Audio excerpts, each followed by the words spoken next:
Nesse vídeo nós vamos falar sobre os capítulos 17 e 18 de 2 Reis. O capítulo 17 de 2 Reis é muito importante, fundamental. É uma declaração, um texto profético no meio de um texto histórico, porque explica tudo o que aconteceu com Israel até essa data. Por quê? Porque é justamente nessa data, nesse capítulo, que vai falar sobre o cativeiro de Israel, o reino do norte, que foi levado cativo para a Síria. O rei da Síria invadiu Israel, tirou o povo de Israel de sua terra e trouxe outros povos e colocou na terra de Israel. E deu origem aos samaritanos, que existiam no tempo de Jesus. Samaritanos vêm da capital de Israel do norte, que era Samaria, que era a capital do reino do norte.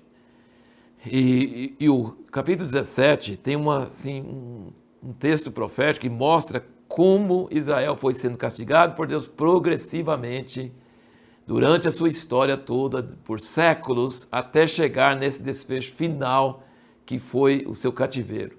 O cumprimento daquilo que Moisés tinha profetizado em Levítico e Deuteronômio, que se eles não seguissem a lei de Deus, iriam ser levados no fim para o cativeiro, iam ser tirados da terra prometida, iam ser expulsos da sua terra.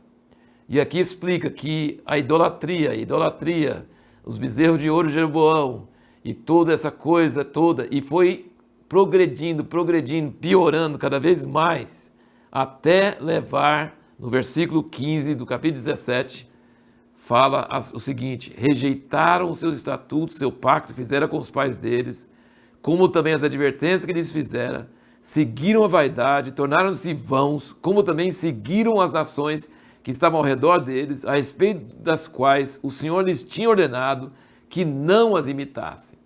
E deixando todos os mandamentos do Senhor seu Deus, fizeram para si 2 bezerros de fundição e ainda uma azera, adoraram todo o exército do céu e serviram a Baal.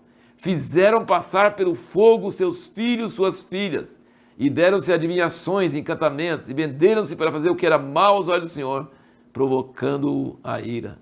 Pelo que o Senhor muito se indignou contra Israel e os tirou de diante da sua face, não ficou senão somente a tribo de Judá.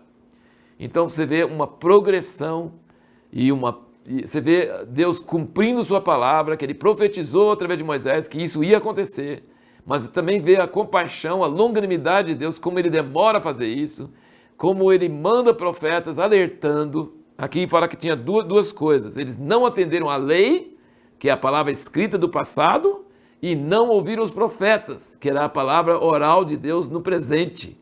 E os profetas não acrescentaram a lei, mas os profetas rogavam ao povo para voltar à lei. Deus tem a sua palavra escrita, que é coisa do passado, e ele tem a sua palavra do presente, que são pessoas vivas, atuais, que chegam e suplicam e falam, e são a voz de Deus para que o povo se volte a ele. E você vê que a coisa vai piorando, começando com idolatria, com bezerros, mas depois vai para adivinhações e encantamentos. Isso é feitiçaria, isso é espiritismo. E depois termina com sacrificar os filhos. Hoje nós não sacrificamos os filhos a deuses falsos, mas nós sacrificamos a deuses que nós temos, que é uma vida cômoda, um materialismo, não querer ser incomodado. Nós temos ídolos hoje também. E deixar a lei de Deus e deixar as advertências dos profetas é a receita segura para ir para o cativeiro. Então a pergunta: por que Deus deixou Israel ir para o cativeiro? Está explicado no capítulo 17. Porque deixaram a lei de Deus e não ouviram os profetas.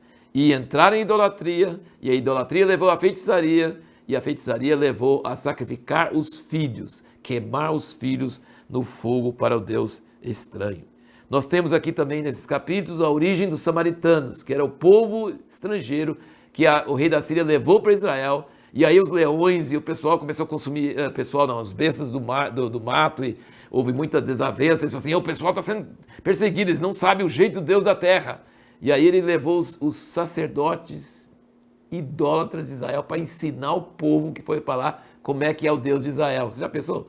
Esse povo de Israel já era um povo de sincretismo. Sincretismo é a mistura de coisas verdadeiras com coisas falsas. Jeroboão já começou com isso, né? Dizendo que ia fazer festa no 8º mês e não no 7º, e colocando outros sacerdotes e misturando a religião certa, a ordem de Deus certa com as coisas falsas.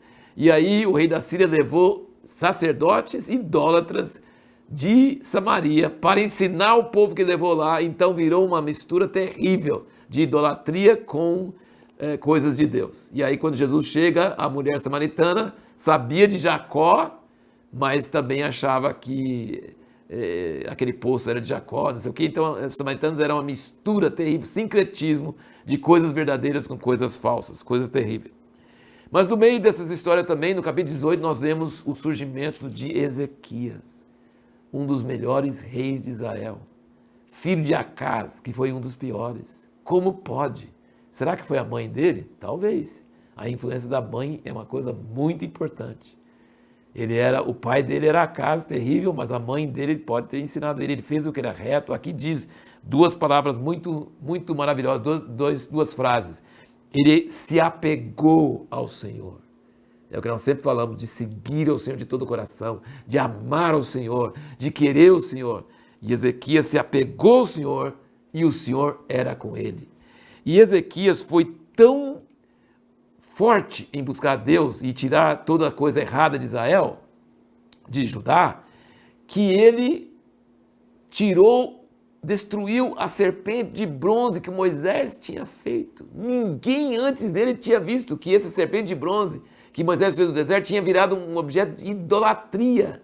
E ele teve coragem de destruir esse objeto antigo que se tornou um objeto de idolatria. Então você vê que realmente Ezequias era uma pessoa muito, muito forte de seguir a Deus de todo o coração, maravilhoso. E ele ficou tão famoso que o rei da Síria mandou o general contra ele, e o general já sabia que Ezequias tinha destruído todos os lugares altos e tinha falado, vocês vão adorar só em um lugar. Ele tinha acabado com toda aquela divisão louca e tinha um lugar só no templo.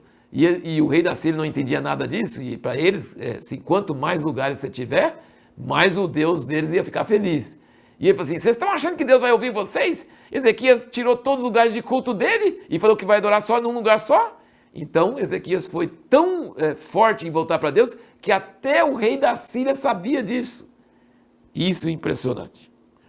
E mesmo na época de juízo, que Deus está trazendo juízo que vem dele, quando o objeto, o veículo que ele está usando para trazer juízo se torna arrogante, blasfemo, Deus fica irado.